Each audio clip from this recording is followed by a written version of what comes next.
Hello everyone, welcome to our channel Believe Learning. आज हम लोग हमारे बिजनेस ऑर्गेनाइजेशन सब्जेक्ट के सेकंड चैप्टर के 5th पार्ट पर डिस्कस करेंगे। आज का हमारा टॉपिक है means of attracting customers.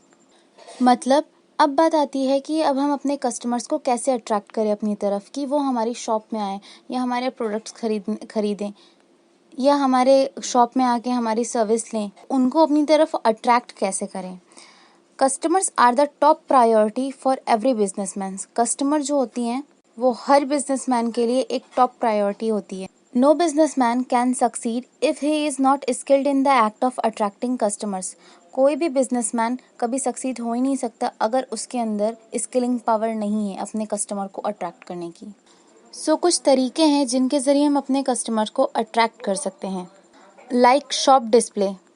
There should be adequate display of goods inside the shop.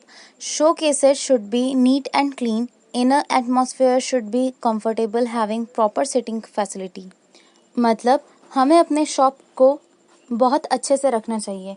हमारे शॉप के अंदर का एटमॉस्फेयर बहुत अच्छा होना चाहिए। हमारे जो शॉप के जो शोकेसेस होते हैं उसको नीट एंड क्लीन रखना चाहिए।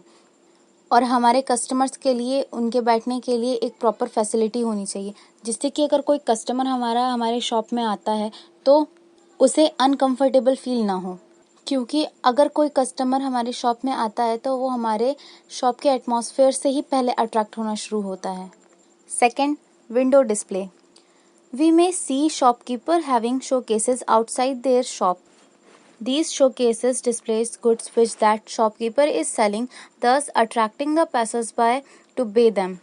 मतलब हर शॉपकीपर के पास उसका एक शोकेस होता है जो अपने शॉप के बाहर रखता है वो, जिसके ज़रिए वो अपने कस्टमर्स को अट्रैक्ट करता है। वो उन शोकेसेस में वो गुड्स रखता है जो अपनी शॉप से वो सेल आउट कर रहा है। तो जब बाहर से लोग उस शोकेस को देखेंगे और उन्हें जब अट्रैक्टिव लगेगा कि हाँ ये कुछ नया है, यहाँ पे जाके देखना चाहिए मुझे, यहाँ पे ये प्रोडक्ट मिल सकता है, तो जब उनके मन में ये बात आएगी तभी वो हमारी शॉप के अंदर आएंगे। तो इससे भी हम अपने कस्टमर्स को अट्रैक्ट करते हैं। Third, interiors like furniture etcetera.